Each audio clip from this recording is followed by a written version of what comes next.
So, Tom, it was a rumor this morning, and as we just reported, Yeah. it's now official. Stephen Guilbeault, former environment minister in Mark Carney's government, has decided to walk. So give me your reaction to this. And this comes in the wake, of course, of talks or that MOU between, Alberta and the federal government and Mark Carney. Surprise to you or not? It's a surprise that he's completely walking away from politics. There's been some speculation that he might stick around as an independent, but he's not even going to be doing that. So that says to me that he's lined himself up something interesting. He's got a good reputation on the environmental side. I won't be surprised to see him pick up, the leadership of a larger environmental group. He's been selective in what he considers to be his battles because he sat there around the cabinet table as they were approving the largest offshore oil project in Canadian history, the successive reports of Canada's. We have commissioners of of sustainable development who are there under the Auditor General to look at whether or not we're actually doing things like reducing greenhouse gases and, being serious about the environment. And the record of the Trudeau Liberals was not even as good as that of Carney, with one exception. Carney, of course, is not showing a great deal of concern right now for reducing greenhouse gases. But on the rest of it, $4 billion plan for nature, for buying up natural spaces. I mean, Carney's doing the rest that he can. But I think that maybe long term we'll realize that Guilbeault's overplaying his hand. But I wish him well in whatever he undertakes, because anybody who gives, 6.5 years that he's given to politics deserves credit. By the way, at 6 years you've acquired your pension. So if you're worried about him, no, he's going to have his pension by leaving now. That's not a consideration, was it, Tom, do you think? I don't think so. Okay. No. So, this does open up the whole discussion. I know the Western premiers are all meeting today, right? And then in the wake of what Danielle Smith is talking about, it's interesting to see them all standing there smiling at each other.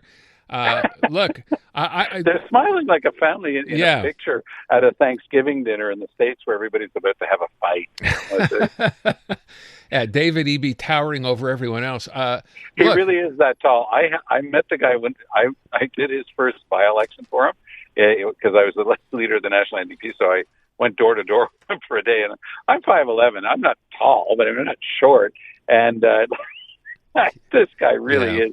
I think he's 6'7", 6'8", something like that. Yeah, and it's just so obvious every time he's with everybody else. Listen, what do you think? So going forward, we know what Mark Carney said yesterday. He called this, a dangerous bluff on the, as far as Danielle Smith was concerned, referencing Brexit, which seems like a fair reference. Yeah, absolutely fair reference. Yeah, nothing is going to. I mean, Danielle Smith, despite all the criticism, nothing's going to change here, right? We don't expect anything to change. She's going to go through with this. It's first of all, what she's doing is absurd. It's a referendum about whether or not to have a referendum. So it's just about the stupidest darn thing I've seen in my political career. She's doing it to save her own skin because she's got a bunch of lunatics in her party, the ones who threw out Jason Kenney, and she's going to try to, curry some favor with them. But think about this for 1 second. She's got, for the first time in history, a prime minister in Ottawa who's saying, you've been badly treated, and I'm going to be taken care of. We'll make a memorandum of understanding, all the stuff you always talked about, better pipelines, fewer environmental rules, all the stuff that you need to develop more, because I think that's what the country needs right now. And then she turns around and does this. And she's doing it for no good reason. But what really gets to me, I'll tell you honestly, Aaron, is that I'm watching somebody who simply doesn't understand the forces she's unleashing. She understands nothing about how bad a referendum is. She understands nothing about what Carney explained yesterday. Everybody thought Brexit was just going to fail. Well, it didn't fail. It went through. And Great Britain has had 8% less economic growth than the rest of Europe since they broke away. It's dumb. So the danger right now is to the Alberta economy. Do you think that any company thinking of spending tens of billions of dollars building a new pipeline is going to look at this? Oh, that's fine. If you're thinking of breaking away from Canada, that won't affect our business decisions. Sure. She's immature in what she's doing. She doesn't understand the forces she's unleashing. She's letting that genie out of the bottle, but she has no idea what's going to happen after. It reminds me of the Sorcerer's Apprentice in Disney. Just unleash these forces and we'll see what happens. She can't control them. I just want to, it's interesting. I was watching her yesterday in the interview she did with Vashi. So I saw the video and I thought to myself something, and someone wrote this today, and I think it's so true. Someone posted, Danielle Smith's superpower is saying nonsensical things in a way that sound almost reasonable. Oh, absolutely. And I know her personally. I've met her, and yes, she's exactly that person. And she can be quite convincing. And in fact, that's how she was able to defeat Rachel Notley. Because everybody said, well, she's so flaky. What she's saying absolutely makes no sense when you read it and you try to analyze it. But she showed up to the debate and did very well. And once she was able to show up to the debate with Notley and not be, completely discombobulated, then people said, well, no, we can go back, stick with the Conservatives, because, of course, they had been there under Jason Kenney. And it wasn't possible for Rachel Notley to get back into the game. Look, I want to move on from this because I know that's still the big story, but there are a couple of things going on here. Number one, and I don't think this got much traction here, understandably, because it happened in Ontario. Carolyn Mulroney, very popular politician, decided to basically walk away from Doug Ford's government. What's going on here? There's a lot of speculation, because if you look carefully at what she said, at first blush, my husband and I talked about it. We're empty nesters now, meaning that, the kids have all left home. And, my dad just died 2 years ago. I'm just taking a break. I'm walking away from politics. And then she would add, for now, I have no intention of going back to politics for the time being. So there's always a little qualifier at the end there. So there's much speculation. Would she go after Pierre Poilievre's place as the leader of the Conservative Party if ever he gets the heave-ho? Possibly. Although she's identified with the Mulroney wing of the party, the more progressive Conservatives brand. And, of course, whether it was Scheer or O'Toole or now, Poilievre, they've been doing their darndest to make that party toxic for anybody who has a progressive view on anything. So I don't know if she'd go there.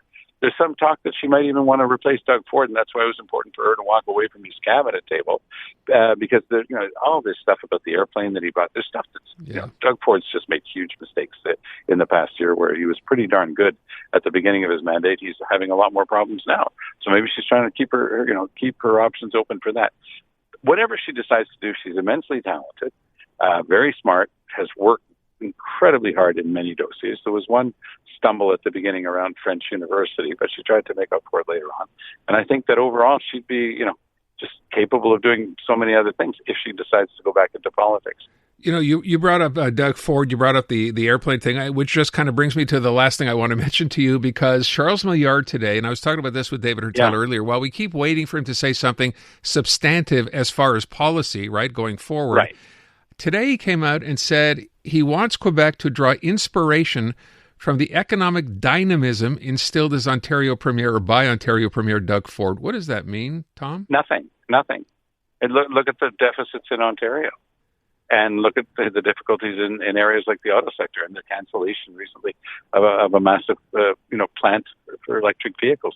So I don't know what Charles Milliard is talking about. It is a bit of a bold vision to say that you're going to work with a sister province, our most important partner within Canada, and enhance those ties. But is that a policy consideration in the next Quebec provincial election? I don't see it as one, and I don't know where you got that idea. It's some big thing to be putting forward. We're in the middle. We're right at the end of the current term. Then we head straight into the summer doldrums. There'll be 6 or 8 weeks when not much will happen, but starting early August, once people get back from the construction holidays, man, this thing's on, and there's going to be huge battles. And if that's the type of idea, it's not, by the way, don't get me wrong, it's not a bad idea to say we want to have a really good working relationship with Ontario. Great. Remove trade barriers. Great. But I don't know if that gets you a single vote, and that's what this is supposed to be about. If Milliard actually wants to win the next election, which I think is further and further away. It's 17% in the polls amongst Francophones. I think his chances are actually very slim. All right, last thing I want to bring up, speaking of, slim, the chances of Eric Girard hanging on to his job after calling out Christine Frechette for spending a little too much money, and she's not done yet, by the way. She's $80 million over, if I did the math right? He gave her $250. She's at $330 after her announcement yesterday. Is this something we should take seriously or not? The fact that, this leaked email from him saying, hey, wait a sec, tone it down a little bit. You're starting to act like you're, your former boss. I'll go with the beginning of your question. There is zero chance that Eric Girard stays as finance minister if and when Christine Frechette wins the election. I think she's got a very good chance of winning the election, and she did it at the end of her answering question period today. She was answering the Parti Québécois, going through all of the things that they would be removing that are currently there. And then she said, and by the way, I understand why, because all of the money and all of the efforts of the Quebec government are going to be dedicated to a referendum on sovereignty. Boom, mic drop. She scored completely on that one. So I think that she's starting to warm to the idea that she can go after the Parti Québécois. And I do think she's got a very good chance of winning. And I'm waiting to find out.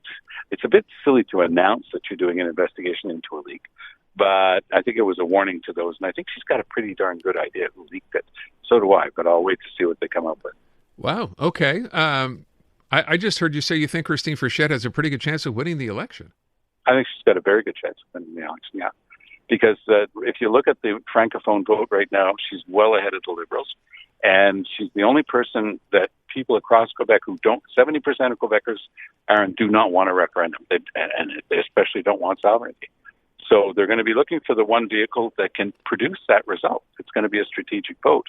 So I mentioned coming back from the construction holidays, and it'll start warming up in August. But after Labor Day, 4 weeks left of the campaign, people are going to be looking around saying, okay, Parti Québécois is still promising a referendum on sovereignty. I want nothing to do with it.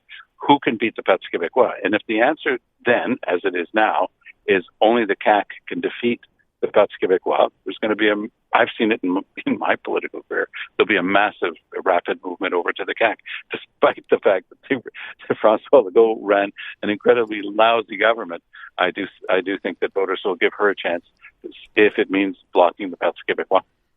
Okay, it's fascinating to me. You're political, and I'm looking at this as a citizen and thinking to myself as you say that.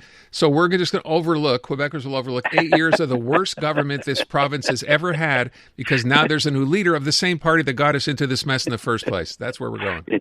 Well, at least she gets rid of Eric Girard, and then maybe we can start on a better footing. There you go. Tom, thank you so much. I appreciate it. Great to talk.